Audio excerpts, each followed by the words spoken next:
Unfortunately, the mountains were not empty. There were ravens everywhere. No matter. He had to fight, yes, but he didn't have to be angry. Parry, dodge, slash, and breathe. Yes, focus on the rhythm, the dance of it, not on the blood or the raven's core as they died. Ah, it was working. He wasn't feeling those dark jolts of eldritch energy. He wasn't feeling the Iblis Stone.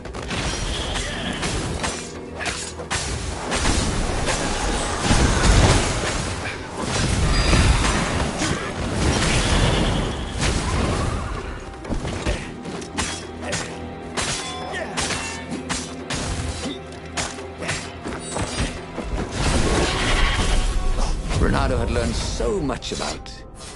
Ooh, what was it again?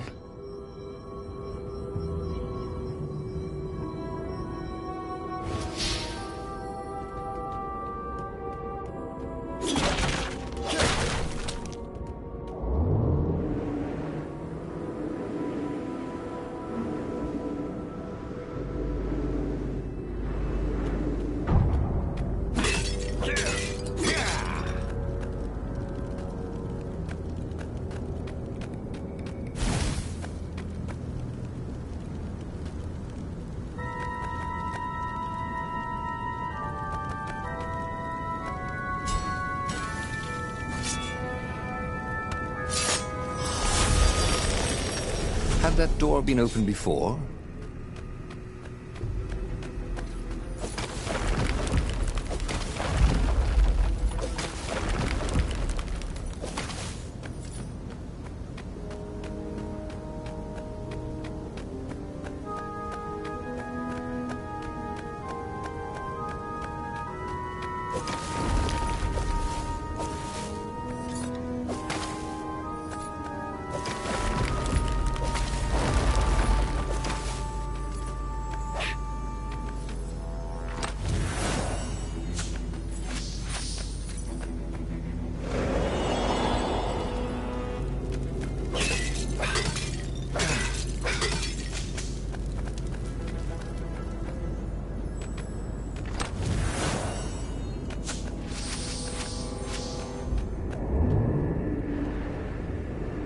Good thing Renato didn't have vertigo.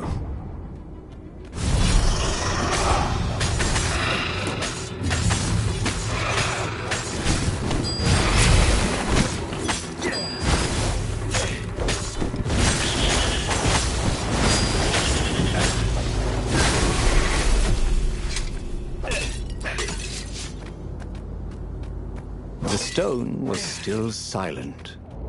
His mind was his own. And his heart, too. He bore them no ill will, these ravens. They were doing their job. They were expressing their nature. Dance, whirl, parry, jab, and knee.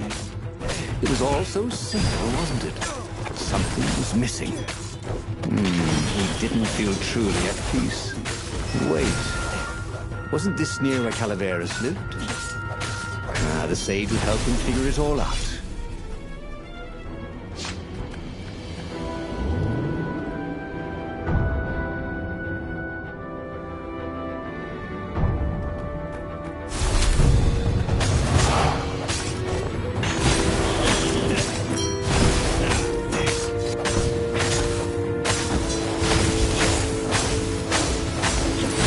Renato danced around the room, yelling, "Oh yeah, that's how we do it."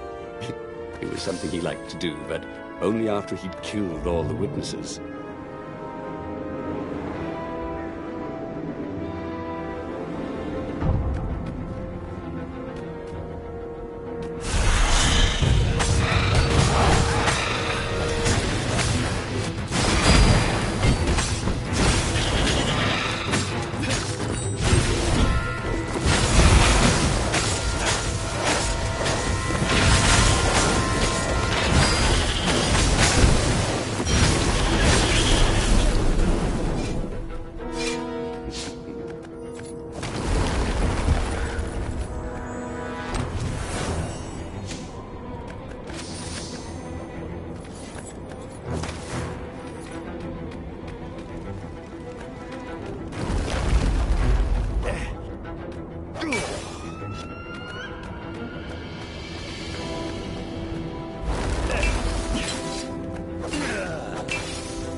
The Iblis Stone, silenced by the Skyripper's core, had given Reynardo enough power to challenge the Imperial fleet. But what Reynardo was seeking was inner peace. The rebellion was on the verge of extinction, but it would have to wait.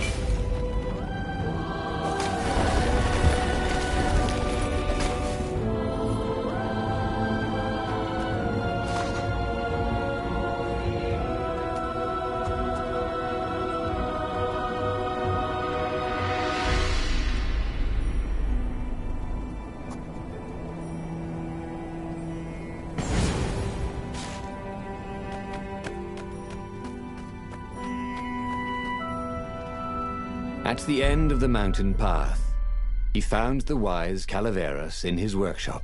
"Do you fix souls or only artifacts?" he asked the sage. "Does your soul need fixing?" asked the sage. "I've been killing a lot of ravens lately," he told the sage. You're a fox," said Calaveras. and to kill birds is part of your nature. Take joy in it. I mean, I might as well worry about eating flies. Would you like a fly? It was true. That's what he had forgotten. The joy. Now he was ready for the final battle. The Farfarer cut through the clouds. The air had never felt so sweet since he was a child. There it was. The dreaded Imperial fleet. He could smell wet hemp ropes ahead, wood and tar, and ravens. Even the fleet smelt good, somehow. He was ready. He was ready.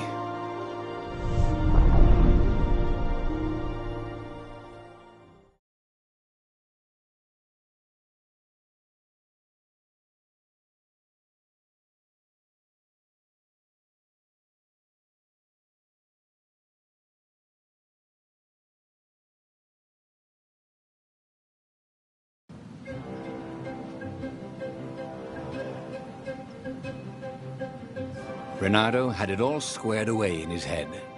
He would kill the Emperor. Isengrim III had begun well, but he had gone mad. He was trying to invoke the lost gods by means of dark, blasphemous rituals. That was a secret. But the victims had spoken to Reynardo. The ghosts had spoken. No anger. Reynardo could not afford anger. It was empowering the crystal in his sword. That made him stronger, but it clouded his mind. He would not be a hero.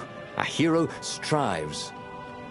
Reynardo would just be one with everything. The Emperor would die, and the wheel would turn, and all would be restored without rancor, without sorrow, without pain.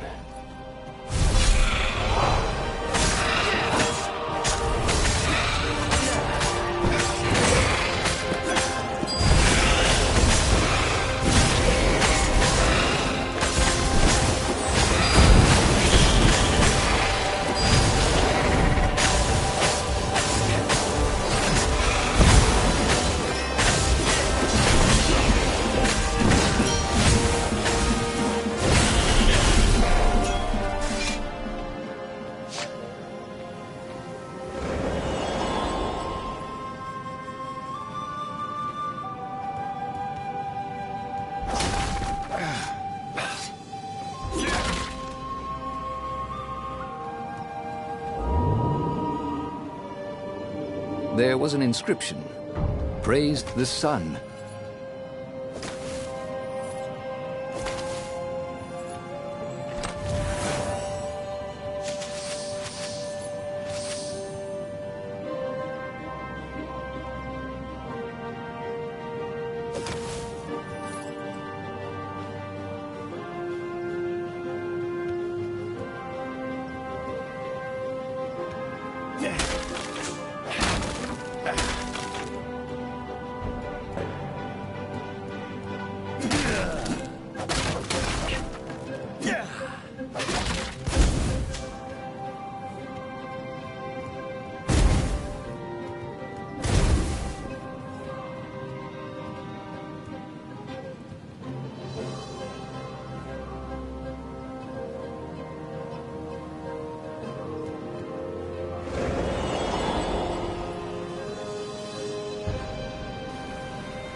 You never knew where the road would take you, thought Reynardo.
Reynardo had it all squared away in his head. He would kill the Emperor. Isengrim III had begun well, but he had gone mad. He was trying to invoke the lost gods by means of dark, blasphemous rituals. That was a secret, but the victims had spoken to Reynardo. The ghosts had spoken. No anger. Reynardo could not afford anger. It was empowering the crystal in his sword. That made him stronger, but it clouded his mind. He would not be a hero. A hero strives. Reynardo would just be one with everything. The Emperor would die, and the wheel would turn, and all would be restored without rancor, without sorrow, without pain.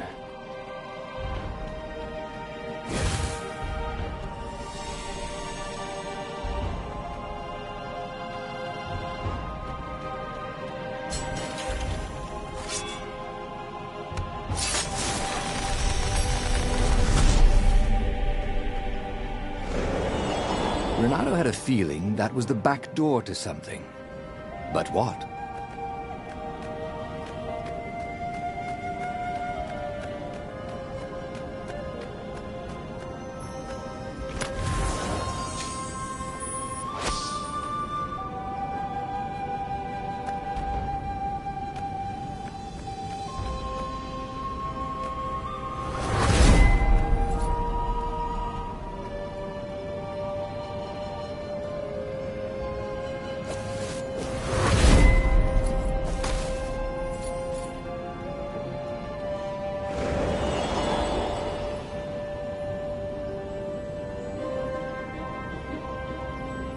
But the more he thought about it, and he had so much more time to think about it now that he was not worrying about the battle, killing the Emperor would not change anything. Another would take his place. Perhaps Zenobia. Perhaps the Speaker of the Rebel Council, and power would corrupt them too, and death would make grief, and grief would lead to hatred. He must lead by example. Reject the violence. Reject the desire to create violence. But how?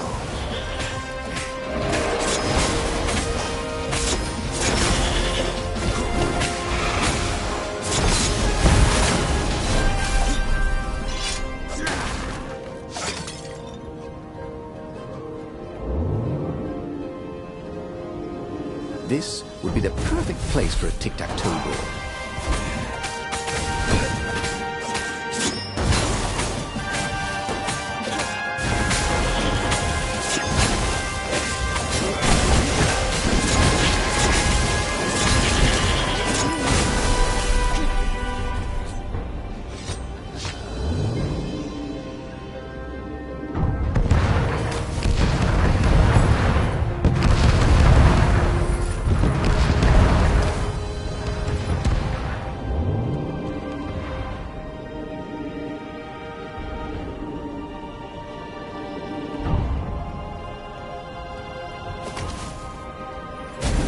Soon he'd confront the Emperor.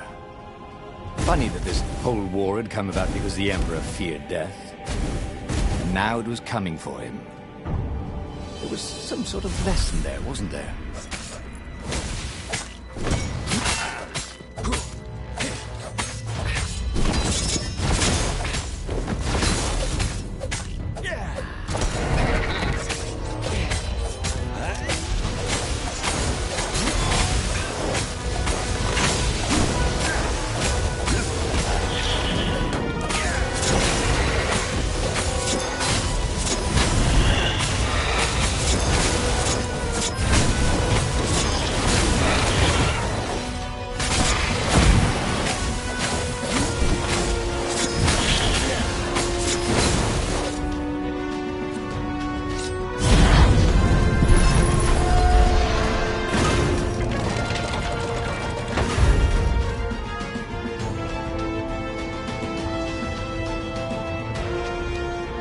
Finally, he came to the Emperor's ship. The path behind him was strewn with dead ravens. The path to enlightenment. His mistake, he realized, was trying to change the world. The world would spin and the wheel would revolve whether he strove against it or not. What he had to do was nothing. He had attained enlightenment. He sat down, adopted a full lotus position, and began to meditate. And all around him, the warriors stopped fighting too. They knew. They could feel his enlightenment. They gave up fighting, dropped their weapons, and became his disciples. No, just kidding. The nearest raven stabbed him with a sword and then chopped off his head. I might not have thought this through properly. Thought Renado's head as it rolled around the deck and died. He should go back to some of the choices he'd faced before. Maybe there were new paths that had opened up, like those doors he was opening up all over the map that took him to new treasures and around his enemies. And he hadn't learned anything new this time. He'd done the same thing twice, yet expected a different outcome. The book's pages fluttered to the beginning once again, faster than before, and he fell. The clouds parted over the Isles of Boreas. It was time to choose. The rebellion was in trouble. Ravens were scouting for the secret rebel base. They needed a game changer. Pieces of the Sky Ripper had surfaced. Renado knew that using it could go catastrophically wrong, but he was sure he could figure out how to use it safely. Also, a temple had risen out of empty desert. The Iblis Stone was hidden there. It was a dangerous artifact. It could corrupt its user into a bloodthirsty monster. Maybe he could find a way to use it, to take its power without surrendering to its wickedness. On the other hand, his old friend Lapino needed rescuing. Lapino was no game changer, but could Renado really leave an old friend to the Ravens? Ah, Lapino.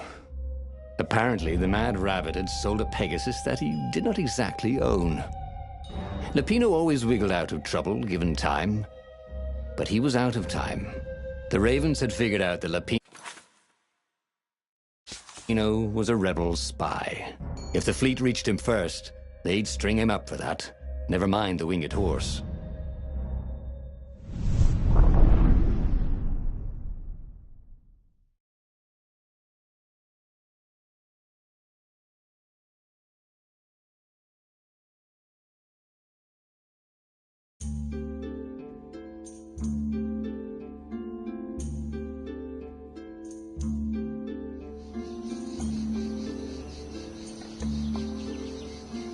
Lapino had apparently managed to confuse the judge by arguing that he hadn't actually stolen a winged horse. He'd only sold it. But wait, where was the prison?